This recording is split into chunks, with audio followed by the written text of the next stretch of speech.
Hello everyone, how are you? Hello, ma'am. We are fine, ma'am. Hello, And ma'am. what about you? Ma'am. What about you? I'm also fine, and today we are going to start our new chapter, and this chapter is about natural vegetation and the wildlife. तो आज हमें क्या पढ़ना है कि जो हमारा world है, हमारी पूरी दुनिया, उसमें किस टाइप के वेजिटेशन पाई जाती है, किस टाइप के वनस्पति है, कौन कौन से एनिमल्स पाए जाते हैं, और वो कैसे हर एक पर्टिकुलर एरिया से रिलेटेड है। दैट मीन्स कि अलग अलग एरिया पे अगर हम जाएं तो वहां पर पाए जाने वाली जो पेड़ हैं और एनिमल्स वो सारे ही डिफरेंट डिफरेंट है। Okay, Yes, Yes, ma'am. ma'am. चलिए तो अभी हम स्टार्ट करते हैं।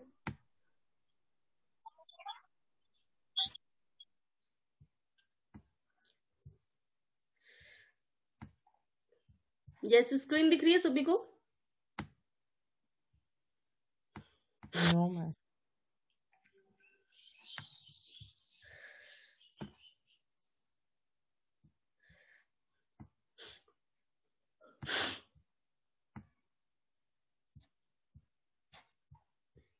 यस बेटा, बुक दिख रही है आप सभी को? Yes, Yes, ma'am. ma'am. चलिए तो ये जो चैप्टर है, चैप्टर नंबर 6, इसमें क्या पढ़ना है हमें? Natural vegetation and the wild life. तो अब यहाँ पर प्राकृतिक वनस्पति और जंगली जीवन, दैट मीन्स कि वहां पर जो किसी भी अगर हम पर्टिकुलर एरिया की बात करें तो वहां पर किस टाइप का वेजिटेशन है और उस वेजिटेशन के अकॉर्डिंग कौन कौन से वहां पर जानवर रहते हैं। तो ये दोनों ही चीजें आज हमें हमें इस चैप्टर में पढ़नी है। Okay,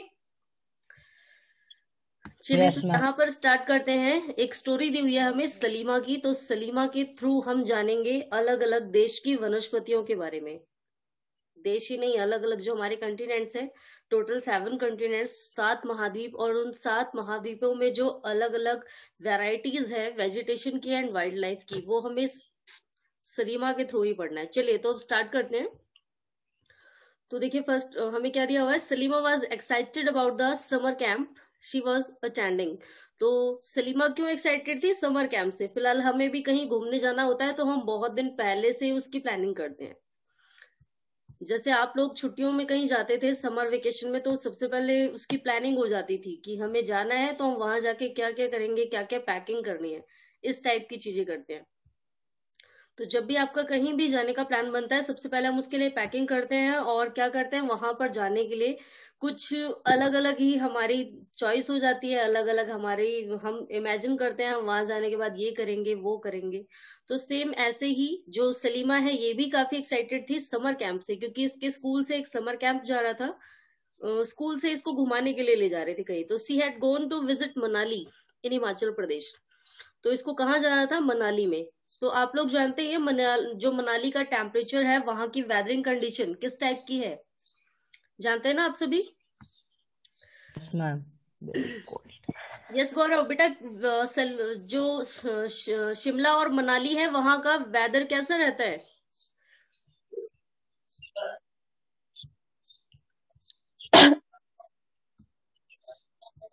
yes Prachi, now you tell बेटा।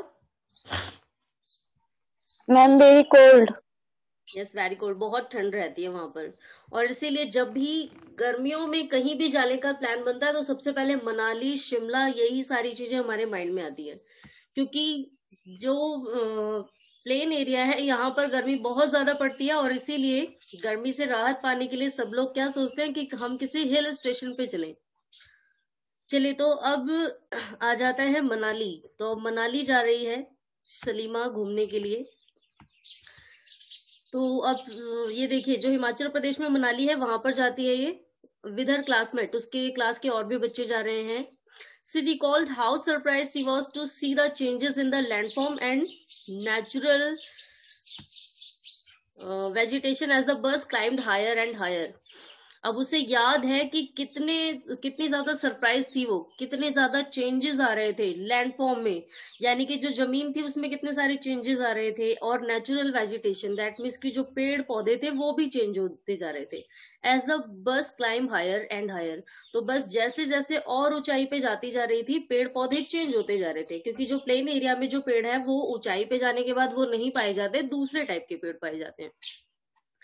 अब आगे देखिए और क्या बताया हमें, the deep jungles of the foothills comprising साल and teak slowly डिसिपियर्ड।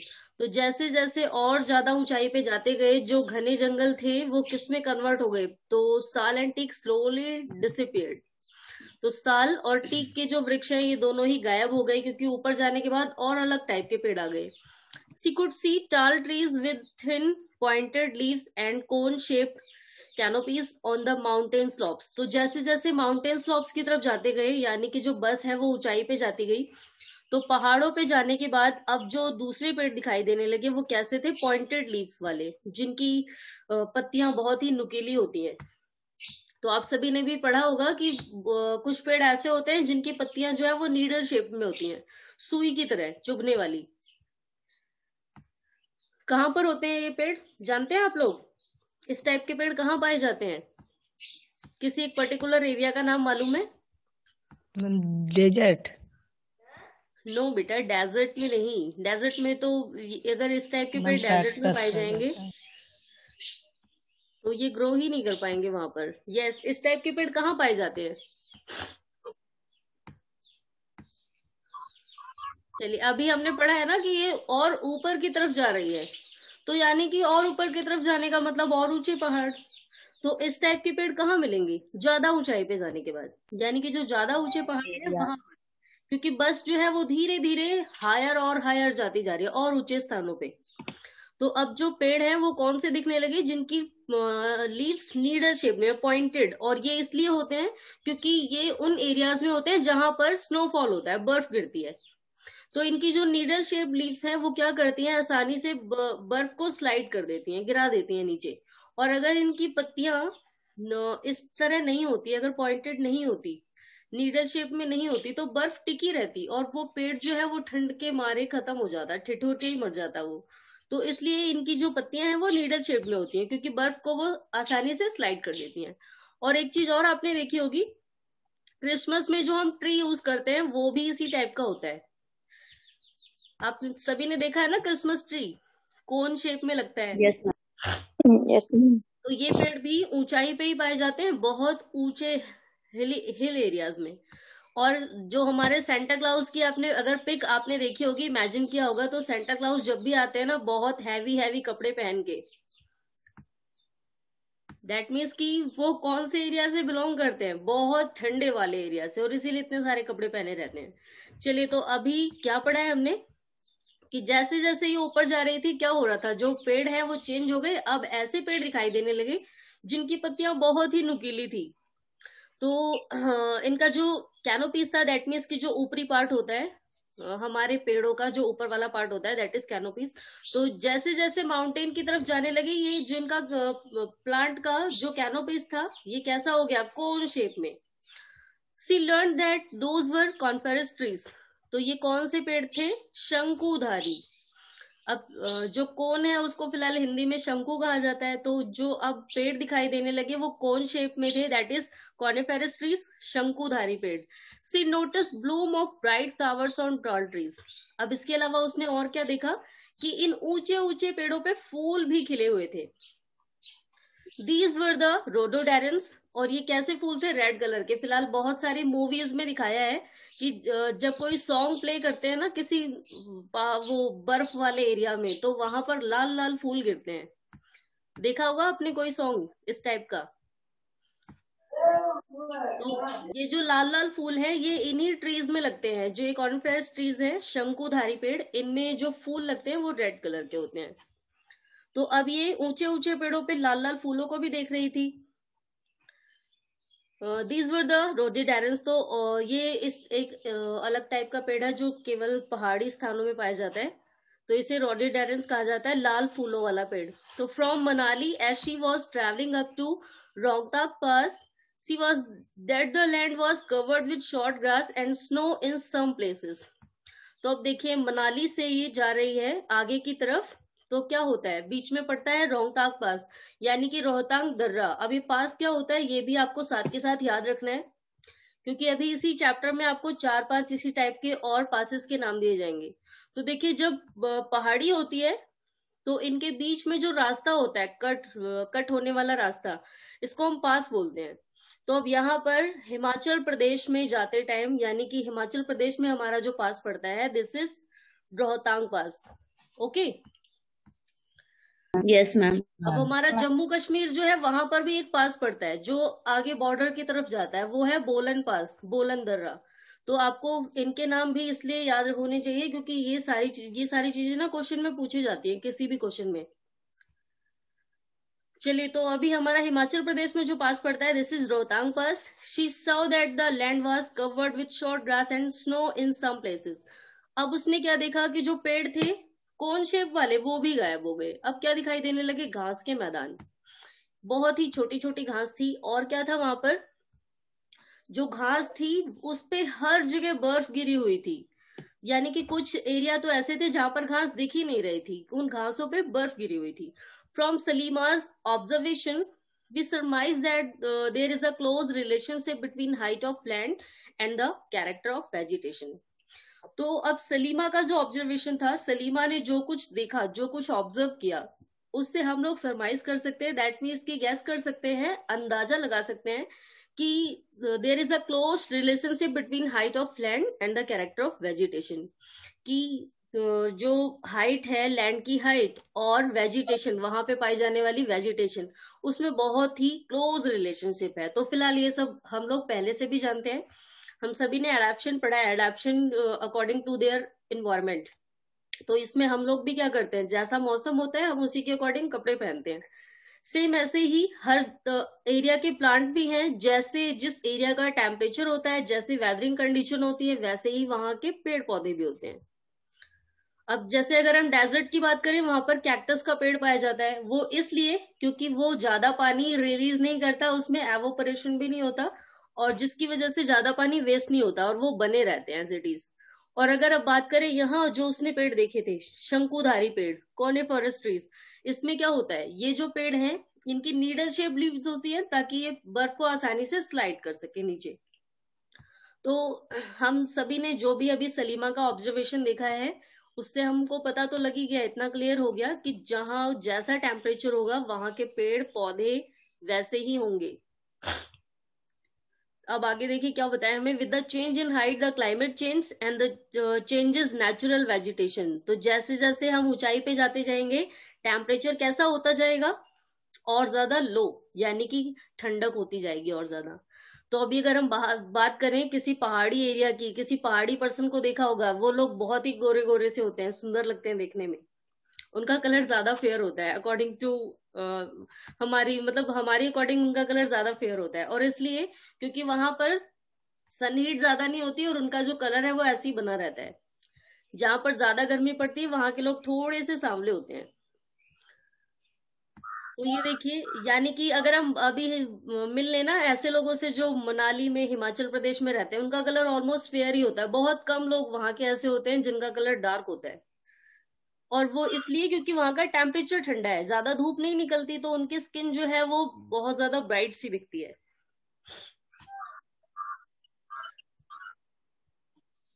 Jammu Kashmir के लोग कैसे होते हैं देखा है आपने, कैसे दिखते हैं वो? अब फिलहाल वैष्णो देवी गए होगे तो देखा होगा वहां के लोगों को, कैसे दिखते हैं वो लोग। नहीं गए आप में से कोई भी?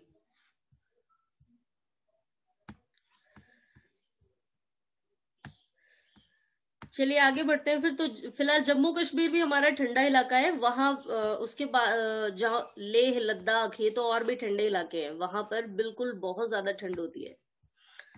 चलिए अब आगे आते हैं। तो अभी ये हम देखेंगे कि सलीमा जो है वो हमें बाकी एरिया के बारे में कैसे बताएगी। तो अभी तो वो केवल घूमने गई है मनाली, तो क्या वो मनाली की ट्रिप शेयर करती है हमारे साथ? नहीं। अभी आगे देखते हैं और क्या होता है। तो जैसे जैसे हम ऊंचाई पे जाते जाते हैं, वहां की नेचुरल वेजिटेशन और वहां का जो एरिया है उसका टेम्परेचर वो लो होता जाता है, वेजिटेशन चेंज होता जाता है।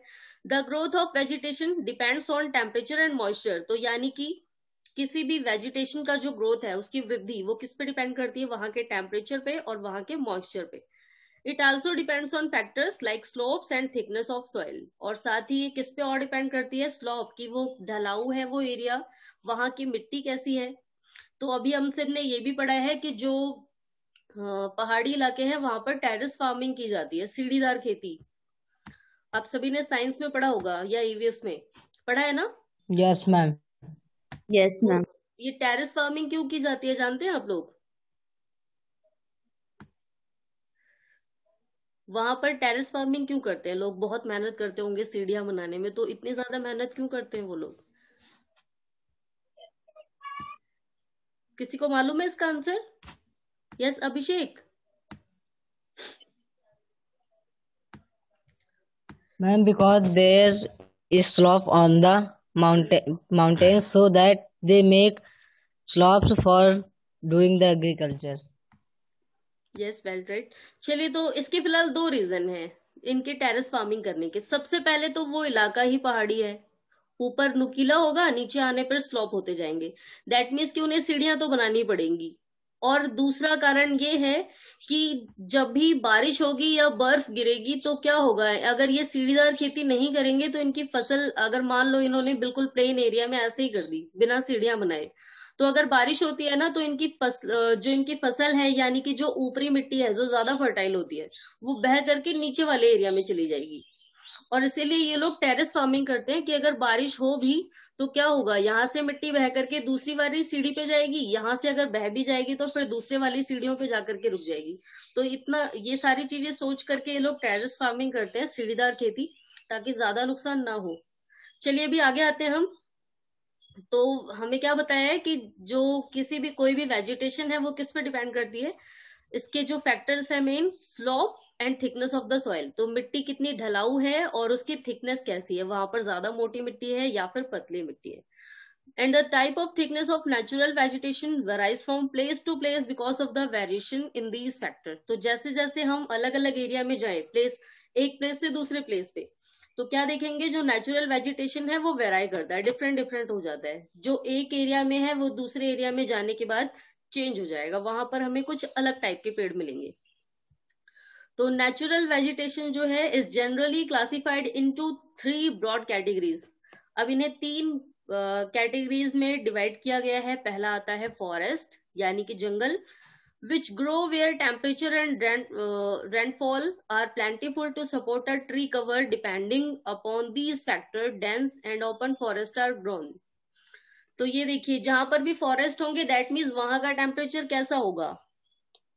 तो सबसे पहले तो जंगल वहां पर होंगे ज्यादा जहां पर बारिश ज्यादा होती होगी। चलिए अब आपको ये बताना है कि हमारी अर्थ के कौन से पार्ट पे ज्यादा बारिश होती होगी, यानी कि जो सबसे घने जंगल हैं वो कहाँ पाए जाते हैं। चलिए गैस करना है आपको। तो अभी आपको याद होगा हमने पढ़ा था करंट, ओशियन करंट, इससे पिछले वाले चैप्टर में। तो हमने ओशियन करंट के बारे में पढ़ा था, धाराएं जहां पर गर्म और ठंडी धाराएं मिलती हैं वो जगह कहां पर है, याद है किसी को।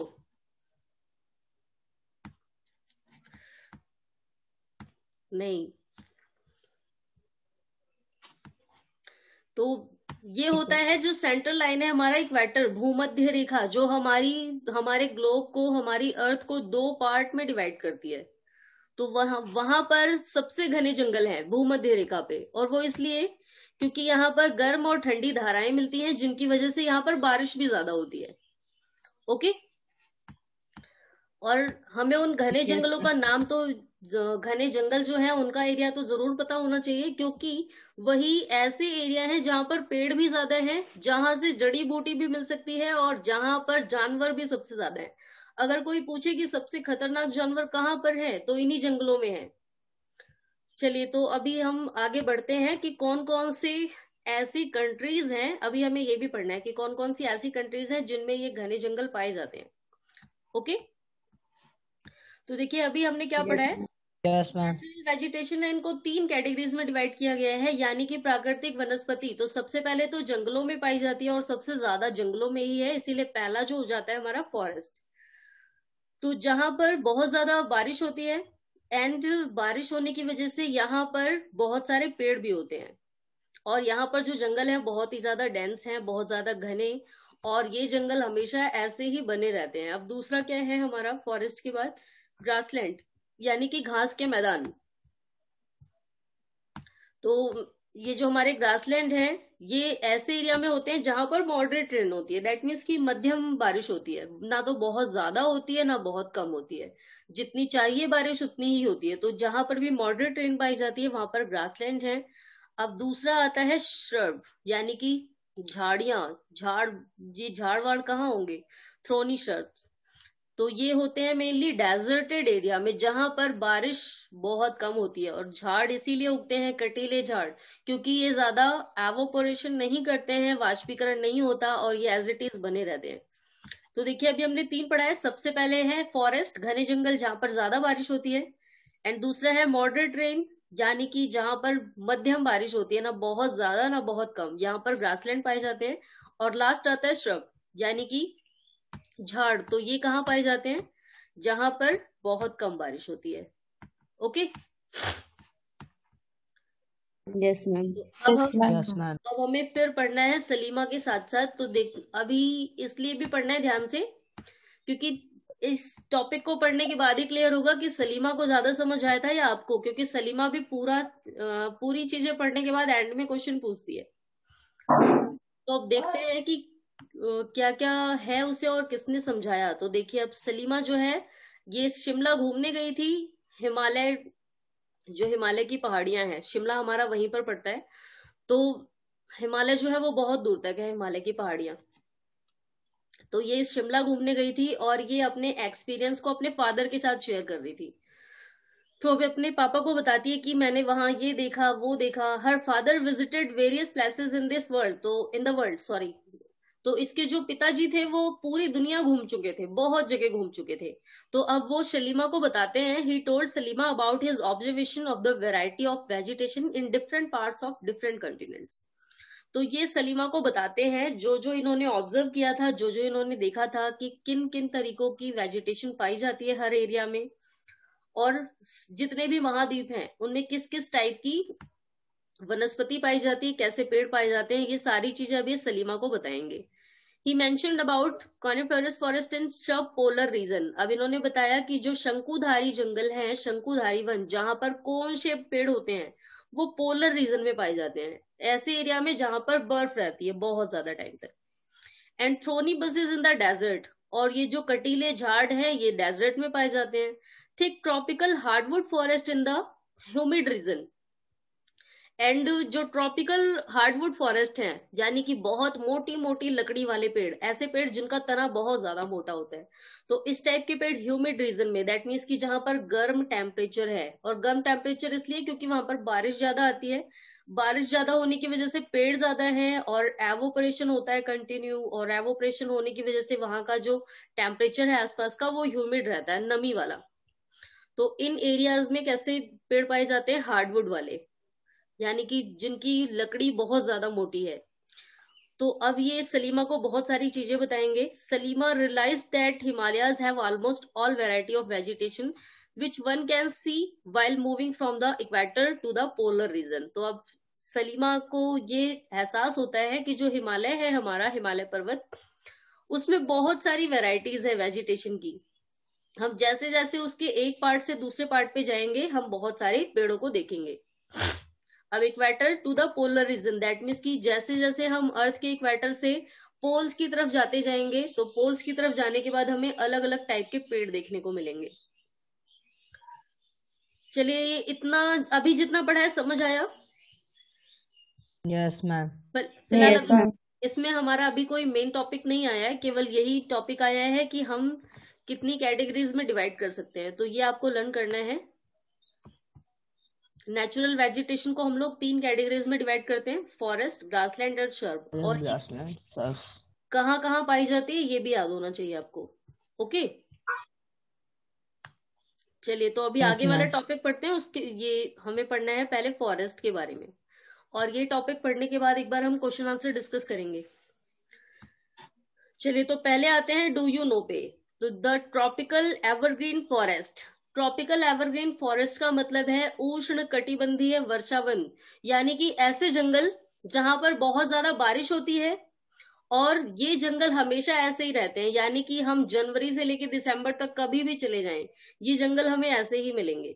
और ये जंगल सबसे ज्यादा है ब्राजील में। ओके, तो ट्रॉपिकल एवरग्रीन फॉरेस्ट यानी कि उष्णकटिबंधीय वर्षावन, आपको ट्रॉपिकल एवरग्रीन फॉरेस्ट इनका इस नाम से याद रखना है। इनके नाम में लगा हुआ है एवरग्रीन यानी कि सदाबहार। तो ये पेड़ हमेशा ही हरे भरे रहते हैं, ये जंगल हमेशा ही ग्रीन रहते हैं।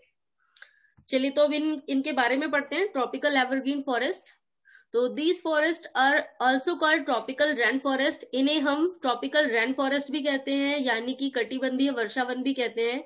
और इसलिए क्योंकि यहाँ पर बारिश बहुत ज्यादा आती है, तो ये इसलिए इन्हें बारिश वाले वन भी कहा जाता है। This thick forest occur in the regions near the equator and close to the tropic। तो अभी मैंने आपको बताया ही था कि सबसे ज्यादा जंगल है हमारे इक्वेटर पे, भूमध्य रेखा पे। और ऐसा इसलिए क्योंकि यही वो एरिया है जहां पर गर्म और ठंडी हवाएं मिलती हैं, और गर्म और ठंडी हवाओं के मिलने से यहाँ पर बारिश ज्यादा होती है। ओके, तो ये है हमारे इक्वेटर के close. These regions are hot and receive heavy rainfall। अब यहाँ पर गर्मी ज्यादा होती है क्योंकि यहाँ पर अभी मैंने आपको बताया ही था कि गर्म और ठंडी हवाएं मिलती हैं, और उन दोनों के मिलने से यहाँ पर बारिश ज्यादा होती है। तो अब इसलिए यहाँ पर बहुत ज्यादा घने जंगल हैं। यहाँ पर पूरे साल में बहुत ज्यादा बारिश होती है। As there is a no particular dry season, और कभी भी ऐसा मौसम नहीं आता कि सूखा रहे। यहाँ के आसपास की जमीन कभी भी सूखी नहीं दिखती। The trees do not shed their leaves all together। और यहाँ के सभी पेड़ एक साथ अपनी पत्तियां नहीं गिराते, यानी कि अगर एक पेड़ की पत्तियां झड़ भी गई तो दूसरा हरा भरा रहेगा।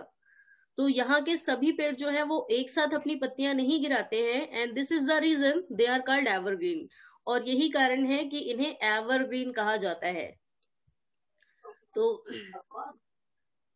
ये हमारे एवरग्रीन फॉरेस्ट हैं, जैसे पुराने गानों के लिए कहा जाता है एवरग्रीन सॉन्ग, क्योंकि उन्हें हमेशा सुना जाता है बहुत ही चाव के साथ पुराने सॉन्ग्स को। तो ऐसे ये जंगल है एवरग्रीन सदाबहार, ये हमेशा ही हरे भरे रहते हैं। The thick canopies of the closely spaced trees do not allow the sunlight to penetrate inside the forest even the daytime। अब यहाँ पे एक क्वालिटी और है, पहले हम जंगलों को देख लेते हैं तब क्लियर हो जाएगा। ये पिक्चर दी हुई है हमें, तो यहाँ पर दिन के टाइम भी सूरज की रोशनी अंदर तक नहीं जाती, और वो इसलिए क्योंकि इनका जो कैनोपीज है ऊपर वाला पार्ट वो हमेशा ही बहुत ही घना रहता है, और ये सनलाइट को अंदर तक जाने ही नहीं देता। सनलाइट जब ही जाएगी जब वो इन्हें क्रॉस कर पाएगी। तो यहाँ पर इतने सारे पेड़ हैं कि वो इनको क्रॉस ही नहीं कर पाते, सनलाइट इनको क्रॉस ही नहीं कर पाती और अंदर तक नहीं जाती। तो ये जो जंगल है इनमें जब भी हम चले जाएं अंधेरा ही दिखेगा, भले ही दिन के टाइम जाएं, क्योंकि यहाँ पर सूरज की रोशनी नहीं जा पाती है। तो अब आगे देखिए, जो दिन के समय भी यहाँ पर सूरज की रोशनी नहीं जाती, और इसलिए ही इन जंगलों में अंदर जाने के बाद नीचे भी पेड़ उगे हुए हैं, यानी कि जो मॉसेस काई जिन्हें हम कहते हैं, काई वगैरह जो होती है वो भी इन्हीं जंगलों में ज्यादा पाई जाती है। तो hardwood trees like rosewood, ebony, mahogany are common here. अब यहाँ पर हार्डवुड यानी कि अभी मैंने आपको बताया ही था कि जितने भी घने जंगल है वहां की जो पेड़ होते हैं उनके तने बहुत ज्यादा हार्ड होते हैं। तो ये हार्डवुड ट्रीज पाए जाते हैं जिनका तना बहुत ज्यादा हार्ड होता है। तो पहले है रोजवुड, एबोनी एंड महोगनी। तो ये ऐसे ट्रीज हैं, कॉमन ट्रीज, जो इन जंगलों में ट्रॉपिकल एवरग्रीन फॉरेस्ट में पाए जाते हैं। ओके, अब देखिए एक और क्वालिटी बताइए इसकी यहाँ पर। तो एनाकोंडा, फिलहाल आप सभी ने मूवीज में देखा होगा, रियल में किसी ने नहीं देखा। देखा है आपने? Yes ma'am. ये लगभग कितने मीटर का होता होगा?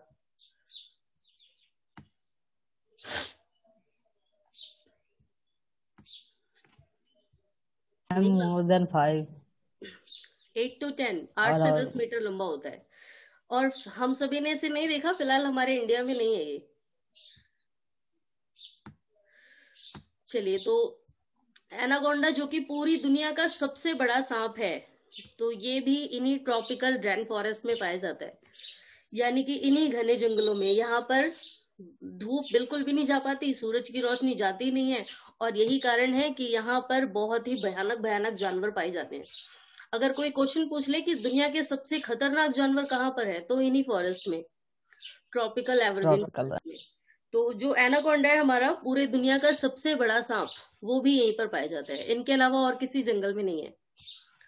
यानी कि ब्राजील में तो है ही, क्योंकि ब्राजील में हमें बता दिया है एवरग्रीन फॉरेस्ट है ब्राजील में, तो यानी कि यहाँ पर ये एनाकोंडा पाया जाता है। एंड फिलहाल अगर आपने एनाकोंडा की कोई मूवी देखी हो तो उसमें भी देखा होगा, उसमें विदेशी लोग दिखते हैं, फॉरेनर, कोई भी इंडियन नहीं होता उसमें काम करने वाला। Yes ma'am. चलिए तो यहाँ अब आगे और क्या बताया हमें, it can kill and eat a large animals such a crocodile. अब ये जो एनाकोंडा है ये इतना भयानक होता है कि किसी भी बड़े से जानवर को मार के खा जाता है। फिलहाल इसके बारे में ये बताया जाता है कि ये बहुत आलसी सांप होता है, इसके जितना आलसी और कोई सांप है ही नहीं।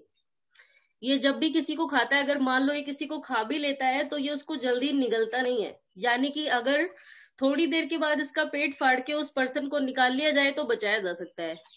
ये किसी को भी मारता कैसे है, निगल लेता है, उसके बाद लौटने लगता है जमीन पे, यानी कि इधर से उधर मूवमेंट लेगा।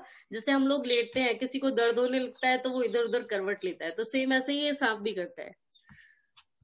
तो ये कैसे मारता है, ये एक्चुअल में ये खुद की बॉडी को इधर उधर मूव करता है, और जिसको भी इसने निगला रहता है ना, वो उसी में अंदर डाइजेस्ट हो जाता है इसके इधर उधर घूमने से। फिलहाल इस सांप के बारे में बताया गया था कि इस सांप ने जिसको भी खाया हो उसे बचाया जा सकता है अगर इसको तुरंत ही मार दिया जाए। और दूसरा, इस सांप की एक और क्वालिटी बताई जाती है कि इसकी अगर बॉडी के 2 पार्ट कर दिए जाएं तो ये जुड़ जाते हैं, अगर वो थोड़ी दूर गिरे हो तो इस सांप की जो स्किन है ये इसके मरने के कुछ देर पहले बढ़ती रहती है, और अगर वो बढ़ करके दोनों हिस्से मिल गए तो ये फिर से जिंदा हो जाएगा। चलिए तो अभी हमें इसके बारे में बताया कि बहुत भयानक होता है, बड़े से बड़े जानवर को भी खा जाता है, और दूसरा जो क्रोकोडाइल है, दैट मीन्स मगरमच्छ, ये उसे भी मार के खा जाता है। चलिए तो अभी आगे और क्या बताया हमें इसके बारे में, अब हम हट जाते हैं एनाकोंडा से अलग। यस, तो अभी हम इन जंगलों के बारे में पढ़ रहे थे कि यहाँ पर रोजवुड, एबोनी, महोगनी, ये सारे ही पेड़ पाए जाते हैं। एनाकोंडा भी यहीं पर पाया जाता है। अब कुछ एनिमल्स के नाम भी पढ़ लेते हैं, और कौन से जानवर हैं। चलिए बस इतना ही दिया था हमें एवरग्रीन फॉरेस्ट के बारे में, अब हमें दूसरे फॉरेस्ट के बारे में पढ़ना है। चलिए तो अभी आपको ट्रॉपिकल एवरग्रीन फॉरेस्ट का जो टॉपिक पढ़ा है सभी को समझ आ गया? Yes ma'am. I think learn भी हो गया होगा सभी को। Yes ma'am. चलिए तो अब नेक्स्ट क्लास में हम सभी पढ़ेंगे ट्रॉपिकल डेसिडस फॉरेस्ट के बारे में। यानी ये है डेसिडस, दैट मीन्स कि ऐसे जंगल जो कुछ टाइम के लिए अपनी पत्तियां गिरा देते हैं।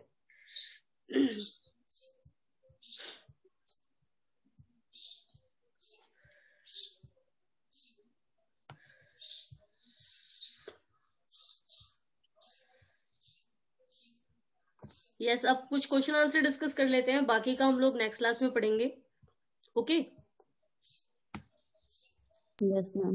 Yes ma'am. चलिए फर्स्ट क्वेश्चन का आंसर कौन बताएगा? Yes, Abhishek Pandey, now you tell what do you understand by tropical evergreen forest?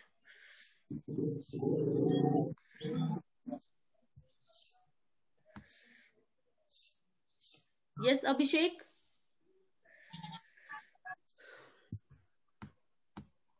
Yes Muskan, now you tell बेटा। Ma'am, tropical evergreen forest are the such forest which in which the trees do not set their leaves together, and in this forest the sunrise could not reach properly during the daytime too.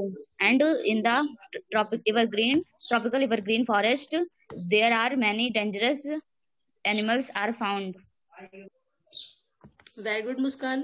चलिए next question के बारे में discuss करते हैं। Yes Anurag, now you tell which type of trees found in the hilly region?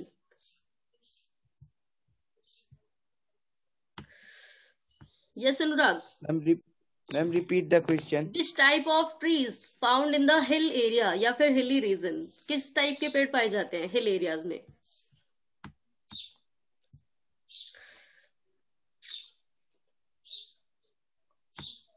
Yes, Abhishek, now you tell beta.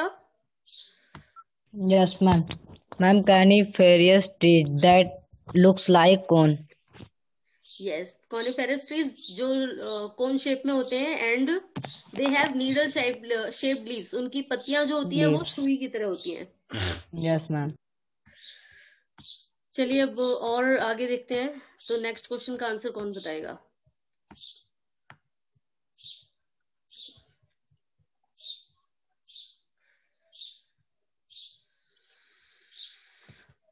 चलिए next question का answer देखते हैं अभी और कौन है. यस रत्नेश कनेक्ट नहीं है प्रॉपरली. यस खुशी, आपको बताना है बेटा कि शिमला में विच पास सिचुएटेड एट शिमला, कौन सा पास है जो शिमला से मनाली जाते time, that means Himachal Pradesh में कौन सा पास पड़ता है? विच पास सिचुएटेड एट हिमाचल प्रदेश. अभी हमने एक पास पढ़ा था ना, कौन सा रास्ता है जो पहाड़ियों को काट करके बनाया गया है, रास्ता भी जाने का रास्ता. यस कौन बताएगा इसका answer? Yes Prachi, now you tell बेटा. Ma'am Rohtang pass. Yes Rohtang pass. चलिए तो अब बाकी नेक्स्ट क्लास में हम लोग डिस्कस करेंगे. आज आपको जितना भी पढ़ा है, आज आपको इनसे रिलेटेड क्वेश्चन बनाने हैं. ओके. Yes ma'am. और उनके आंसर लिख के सबमिट करने हैं. और ये Yes, आपको ma'am. पास के नाम याद रखने हैं. अभी जो आपका इससे अगला वाला चैप्टर आएगा उसमें तो इतने अजीबोगरीब नाम दिए हैं पासेस के जो याद ही नहीं होते. फिलहाल क्वेश्चन में पूछ लेते हैं कौन सा पास है कौन से एरिया में. चलिए तो आज के लिए इतना ही. जितना पढ़ा है सभी को समझ आया? Yes ma'am. यस तो मैम. नेक्स्ट क्लास में अब हमें दूसरा टॉपिक पढ़ना है, ट्रॉपिकल डेसिडस फॉरेस्ट, यानी कि ऐसे जंगल जो कुछ टाइम के लिए अपनी पत्तियां गिरा देते हैं, गर्मियों में अपनी पत्तियों को गिरा देते हैं. और यहाँ पर ये भी पढ़ना है कौन से एनिमल और कौन से पेड़ पाए जाते हैं. और दूसरा टेम्परेट एवरग्रीन फॉरेस्ट पढ़ना है हमें, और टेम्परेट डेसिडस फॉरेस्ट. इन 3 चीजों के बारे में हमें नेक्स्ट क्लास में पढ़ना है. ओके. यस बेटा, एनी क्वेश्चन? मैम चैप्टर 5 का वर्ड मीनिंग नहीं भेजा गया है. यस बेटा, चैप्टर 5 की वर्ड मीनिंग मैंने लिखी हुई है बट टाइप नहीं हुई है. आज सेंड हो जाएगी. चैप्टर 5 और 6 दोनों की एक साथ. ओके. Yes ma'am. चलिए तो आज के लिए इतना ही. बाकी अब हम लोग नेक्स्ट क्लास बाकी के 3 टॉपिक पढ़ेंगे और ये आपका बहुत ज्यादा इंपॉर्टेंट है तो इसलिए ध्यान से पढ़ना है इसे, भले ही बोरिंग हो. Yes ma'am. फिलहाल बोरिंग नहीं है, हमें बहुत से जानवरों के बारे में पता लगेगा इस चैप्टर में. चलिए तो आज के लिए इतना ही. Goodbye everyone. Goodbye ma'am.